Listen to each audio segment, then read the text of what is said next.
Hey everyone, it's Dev, and you're listening to Pop Culture Ketchup, a Millennials podcast.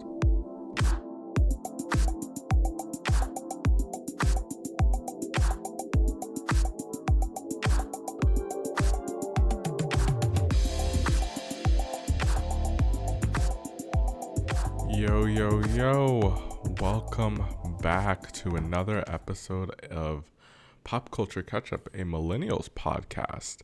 It is me, it is Dev. I am back with another episode.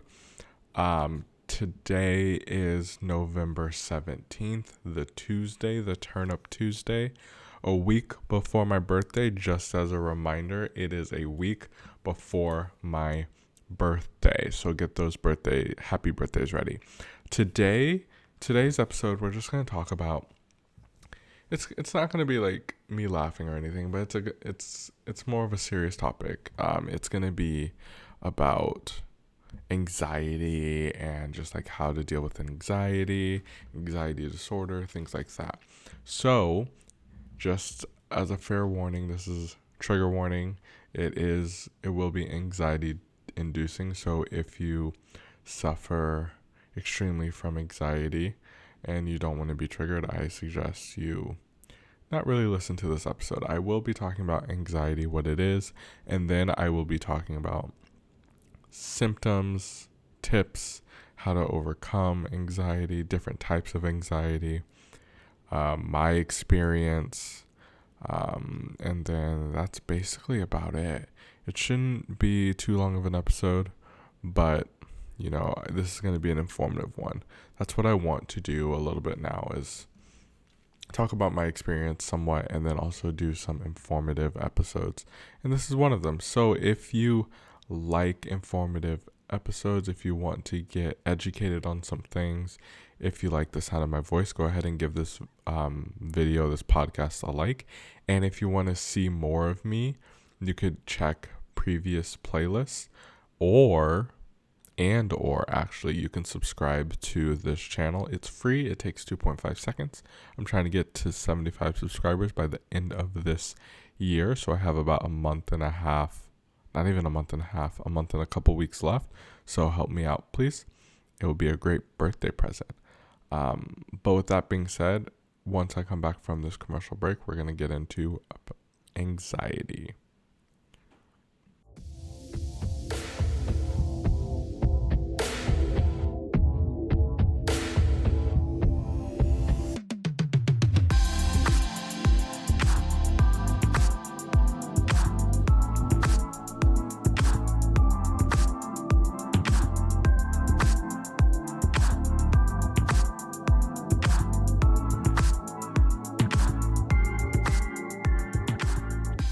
All right, so let's just start off by talking about anxiety. What is it? What are some symptoms, things like that? Just as a fair warning, I am not a doctor. I did a little bit of research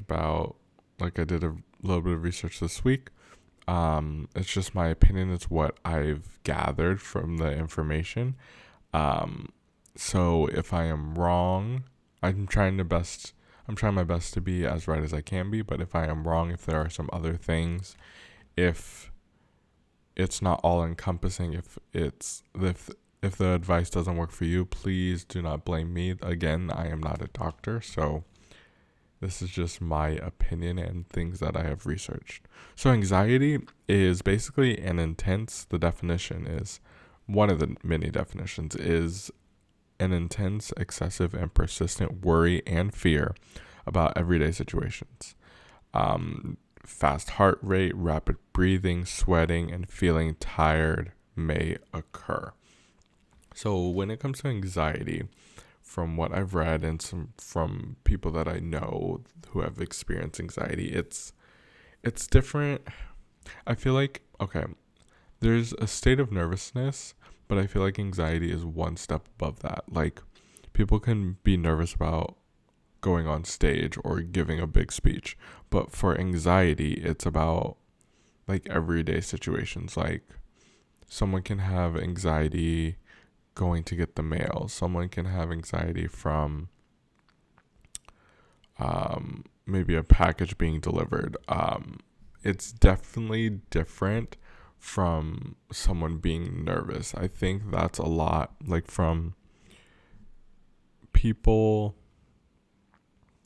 people that I like have seen on TikTok and stuff, and like YouTubers and stuff, like millennials and Gen Z.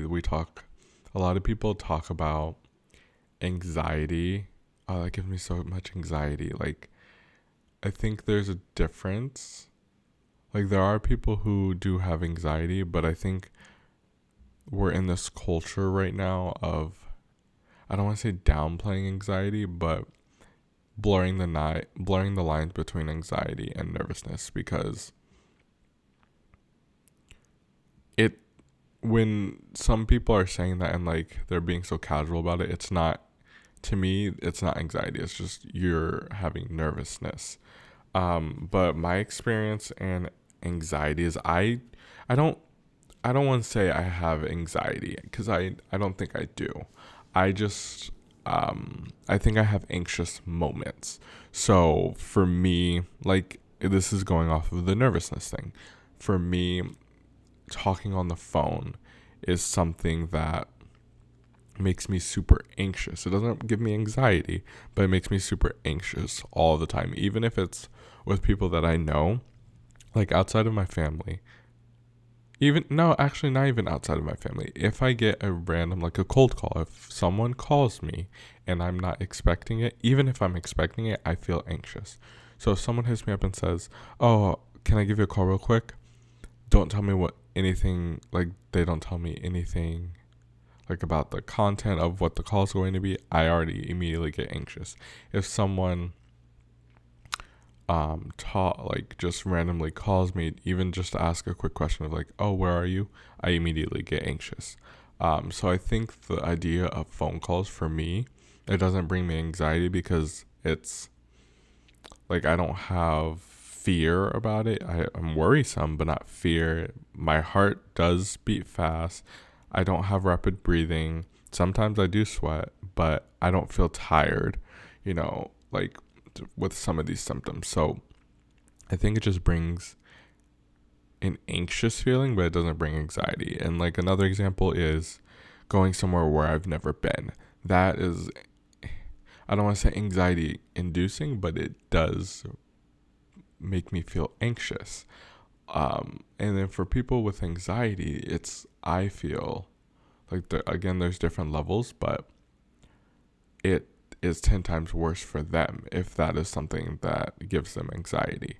For me, I just feel super anxious. Like, if I'm going somewhere where I've never been, I do, I probably spend an hour researching where it is, so I know exactly where to go. I know exactly where, I even do Google Maps of, okay, is there a parking lot? Am I going to have to park? Is it a busy street?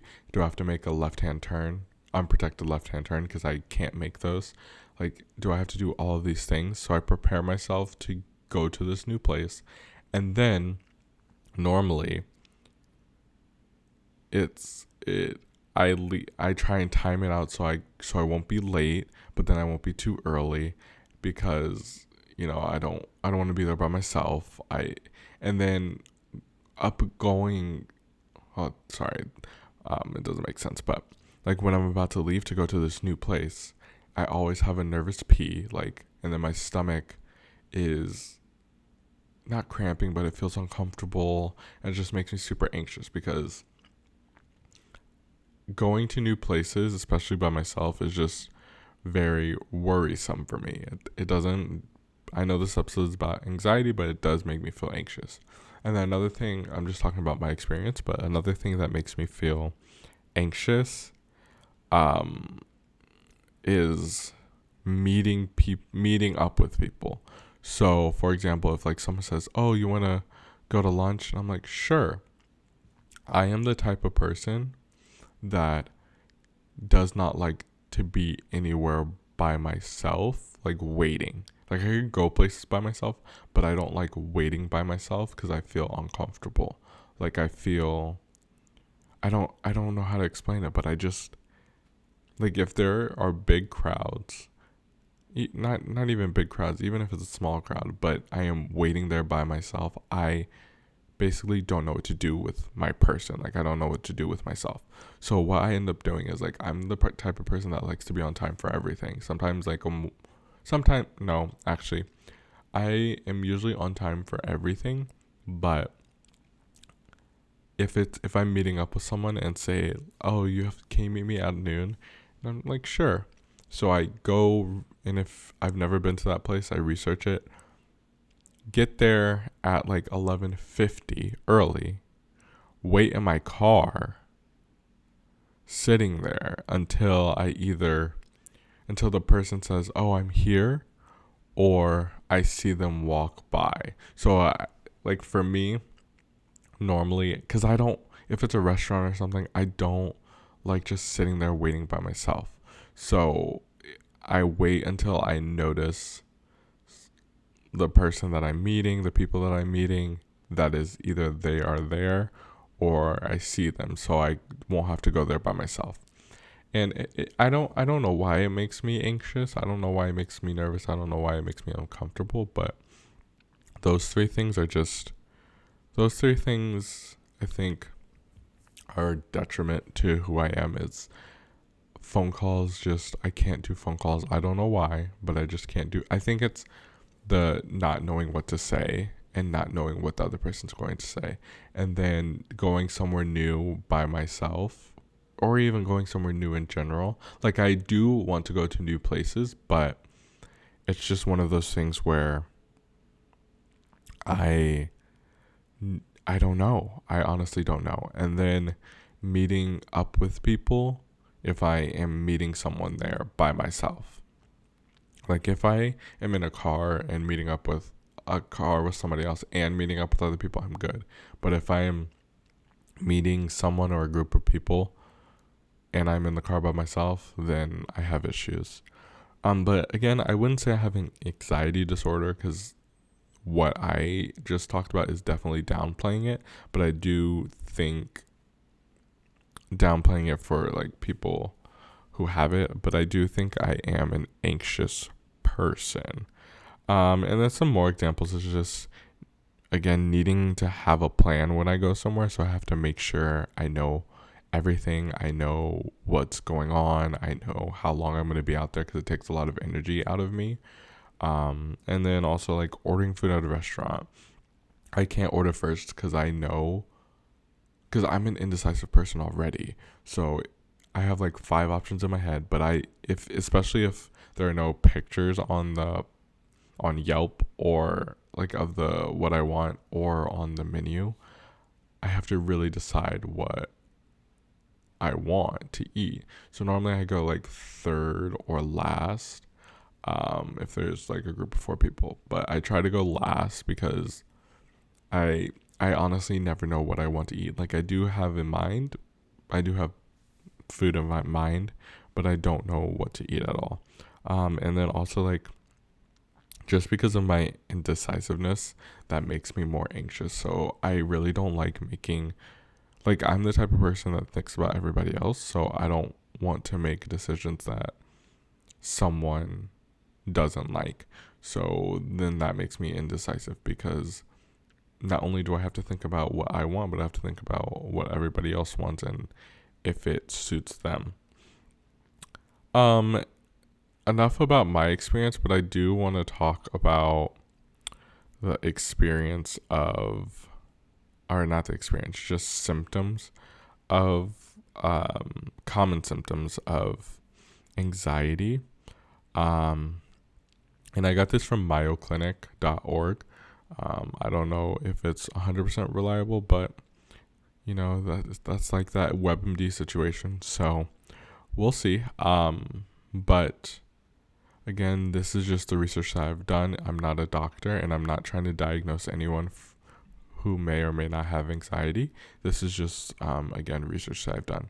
So common anxiety signs and symptoms include feeling nervous, restless, or tense, having a tense or of impending danger, panic, or doom, having an increased heart rate, breathing rapidly, hyperventilation, Sweating, trembling, feeling weak or tired, trouble concentrating or thinking about anything other than that present worry, having trouble sleeping, experiencing gastrointestinal problems like stomach problems, having difficulty controlling worry, having the urge to avoid things that trigger anxiety. So if we were to take this back to me, because I don't want to talk about other people, I just want to talk about myself. If we were to talk about me and the symptoms that I have when I do these things, I wouldn't say I would have anxiety, but I do have some of these symptoms, like feeling nervous, restless, or tense. So making a phone call, answering a phone call, going places where I've never been, that's that. Having a sense of impending danger, doom, or panic, don't have that. Having increased heart rate, yes. So my heart rate definitely is pumping fast or beating fast. Breathing rapidly, hyperventilation, not really, no. Sweating, not like heavy sweating, but like my palms are sweaty. Trembling, no. Feeling weak or tired, not really. Trouble concentrating or thinking about anything other than the present worry, yeah, I have that. I think I mainly focus on that, but then I also try to distract myself. Having trouble sleeping, for me, I think that I don't stress that often, but when I do stress, I think that's where it comes from, having trouble sleeping. Experiencing gastrointestinal problems, so I do talk about how my stomach feels uncomfortable, so I do have that. Having difficulty controlling worry, no, not really. Having the urge to avoid things that trigger anxiety. I mean, I don't know. I don't know in what context that would mean, so I don't necessarily. I try to avoid things that would trigger it, but we'll see. So I don't want to. Okay, based off of these, I have like about a little bit less than half of these symptoms. So I guess in a way, I would say a low level of anxiety, not really. Again, I just feel like I'm an anxious person and don't really have anxiety, but based off of these, I guess I would say you are a low level of anxiety, but then it goes into the different types of anxiety disorders. Again, for those that are listening and still listening, this is just an informational session. This is just me learning more about anxiety and anxiety disorders, and hopefully teaching you something too. So if you like this video, just go ahead and give it a like. And if you want to hear more stuff like this, subscribe, and then maybe put in the comments down below, like what type of things do you want to learn about, because I am open to all these topics. So the type of anxiety disorders that actually exist are agoraphobia, type of anxiety disorder in which you fear and often avoid places or situations that might cause you to panic and make you feel trapped, helpless, or embarrassed. Anxiety disorder due to medical condition includes symptoms of intense anxiety or panic that are directly caused by a physical health problem. Generalized anxiety disorder includes persistent and excessive anxiety and worry about activities or events, even ordinary routine issues. The worry is out of proportion to the actual circumstance, is difficult to control, and affects how you feel physically. It often occurs along with other anxiety disorders or depression. Panic disorder involves repeated episodes of sudden feelings of intense anxiety and fear or terror that reach a peak within minutes. Panic attacks. You may have feelings of impending doom, shortness of breath, chest pain, or a rapid fluttering or pounding heart. These panic attacks may lead to worry about them happening again or avoiding situations in which they've occurred. Selective mutism is a consistent failure of children to speak in certain situations, such as school, even when they can speak in other situations, such as at home with close family members. They can interfere with schoolwork and social functioning. Separation anxiety disorder is a childhood disorder characterized by anxiety that's excessive of the child's developmental level and related to separation from parents or others who have parental roles. Social anxiety disorder, also called social phobia, involves high levels of anxiety, fear, and avoidance of social situations due to feelings of embarrassment, self-consciousness, and concern about being judged or viewed negatively by others. Specific phobias are characterized by major anxiety when you're exposed to a specific object, Phobias provoke panic attacks in some people. Substance-induced anxiety disorder is characterized by symptoms of intense anxiety, and are a direct result of misusing drugs, taking medications, things like that. Other specified anxiety disorder and unspecified anxiety disorder are terms or for anxiety or phobias that don't meet the exact criteria. So if we were to, I don't want to say diagnose me, but just say, okay, we said Dev had a low level of anxiety. Out of these, what would he have? Honestly, I wouldn't relate to any of these, but I think if I were to choose one that would come close would be social anxiety disorder, because all of the things I described had to do with social situations, getting a phone call from somebody, meeting up with somebody, going somewhere in a place for the first time because I don't want to go by myself. So I think that would come close, but those, again, I can't really relate to any of them. But, that was just the symptoms and anxiety and the different types of anxiety disorders. But when we come back from this break, we're going to talk about strategies to overcome these type of anxiety situations, and then we're going to close out. So right now I'm going to take a break and drink my tea.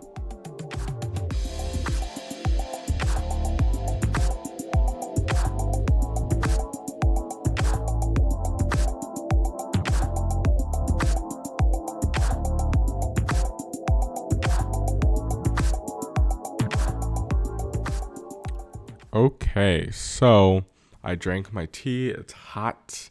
It's boiling. It burnt my tongue.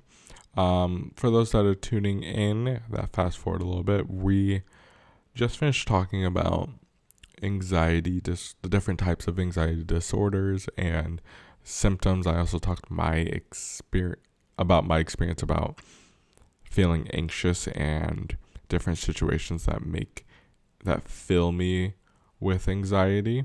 Not necessarily saying that I have anxiety, but things that do give me those symptoms. And then now we're just going to talk about some tips to relieve anxiety. I got this from adaa.org/tips. Again, I am not a doctor. I am just a person trying to help other people. If you do like what I am talking about, go ahead and give it a like. If you do want to hear more educational or just more of my voice, go ahead and subscribe. I am trying to get to 75 subscribers by the end of this year. I'm at 64 right now, and my birthday is in a week, so you can help me out by this free gift, and that takes 2.5 seconds by subscribing to the channel. And if you want to learn anything else, if you want me to talk about a certain topic, go ahead and comment down below the topic you want to learn about. But now we're going to go into the different tips to relieve anxiety. So I know that, or coping strategies. I know that people feel anxious and stressed, and I know people with anxiety disorder, so hopefully this helps them out. The first step that I saw is taking a time out. So that means relaxing your mind, relaxing your brain, relaxing your body. So different things you can do is like practicing yoga, listening to music, meditating, getting a massage, learning relaxing techniques, breathing techniques, stepping back from the problem and help clear your head. So basically taking a time out is just taking your mind off of that situation and focusing on your mind, your breath, your body. I think that's super important now, is just, especially around this time with Corona and everything, a lot of people with anxiety disorder and who have anxiety, it's flaring up right now because of the unknown. So this will really, being mindful of your body and of your mind will really calm you down a little bit. And then also taking deep breaths, inhaling and exhaling slowly. I think that helps, and focusing on your breath would really make this situation more bearable for you. And then make sure you're getting enough sleep. So make sure you're getting those I don't even know how many hours we need nowadays. 8 hours, 6 hours. Just making sure you are sleeping. Even napping helps as long as you are getting that sleep and having your body rest. But I think something that's super important for me that I've noticed is eating well balanced meals. So make sure you're not skipping any meals, and do try and keep it healthful. And then also snacking really helps because it keeps your metabolism going, and then also like keeps your brain functioning at the level that it needs to. For me right now, I'm doing this intermittent fasting, but I do try and be mindful of what I'm eating and what I'm putting in my body. So I think that helps with the energy level, and then also helps you subconsciously, you are helping your mind. And then another one that I find super important to realize is you can't just accept that you can't change everything. Or, yeah, you can't really change everything. So, to me, that is just putting it into perspective of like, you need to put this into perspective. You need to understand that there are some things in your life that you cannot control, that you cannot change. So if once you realize that and understand that, then it will help relieve some of your anxiety and stress. Because if you try to have control over everything, then you'll be in a constant state of worry. So making sure you accept that you can't control everything, but on the things that you can control, just do your best on them. And not really aim for perfection, which can't be obtained, but just be proud of how close you get to what you can do. And then another thing is just making sure to understand and learn what triggers your anxiety, because you can look for patterns of what triggers your anxiety and maybe learn how, even with people, learn how to work through those, so you could even have help from other people. Because if say going to the grocery store or going to work gives you anxiety, and going to work every day, you always feel, I don't know, like just making sure you know what triggers your anxiety, and then learning how to cope with those situations. And also what helps with maybe writing it down. Like, how do you feel when you go to these places? Why do you feel this way? At what point does it get better for you? At what point does it get worse for you when you're in this situation? And then learning those patterns will help you not only express them, but it's kind of like a digging deep situation where you're just, okay, I'm understanding what's going on, and I am trying to make it better for myself. And then this is one of many tips, but the last one that I find the most important is talk to somebody. So I think telling your friends and family when you're feeling overwhelmed and let them know how they can help you is super important, because this is the type of situation that you don't want to go through this alone, because it is very difficult to go through alone. And if you have other people there with you, I think that would be the most beneficial. And then also, if it comes to that point, it doesn't hurt. Therapy doesn't hurt, or a physician doesn't hurt. So make sure to seek professional help. Like, if you feel like you cannot cope with what is going on, seek professional help. It honestly, nowadays, everybody needs professional help. So don't be afraid, don't be nervous because of that. Just seek it out, and especially talk to your friends and family. I think that this tip is the most important, because people always say communication is key, and I think it's anxiety disorder is one of those disorders where it's internal and other people can't see it. So if nobody knows, how can they help you?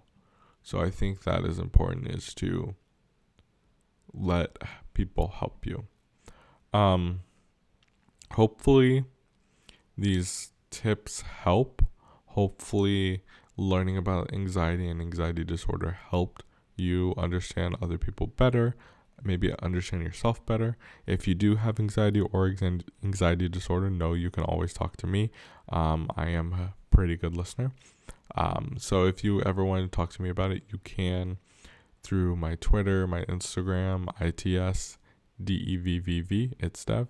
And you could also message me on Pop Culture Ketchup on the Facebook page. Pop Culture Ketchup, ketchup like the condiment, not actually catching up. Or you can even hit me up on my Twitch at RunDevDev, RunDevDev.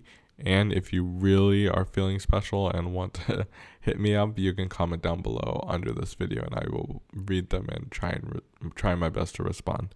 But if you do want to hear more content like this, just make sure to subscribe to this channel and hit the notification bell. Honestly, I'm just trying to do better for the world and help people out, even if it's for a laugh or just educating them. So if you like it, subscribe. If you really, really like it, you could like it too. And then also, I just wanted to shed the light on, stigma about anxiety and like how some people don't think it's that serious, but it is super serious and it does affect people drastically. And then hopefully it educates you a little bit.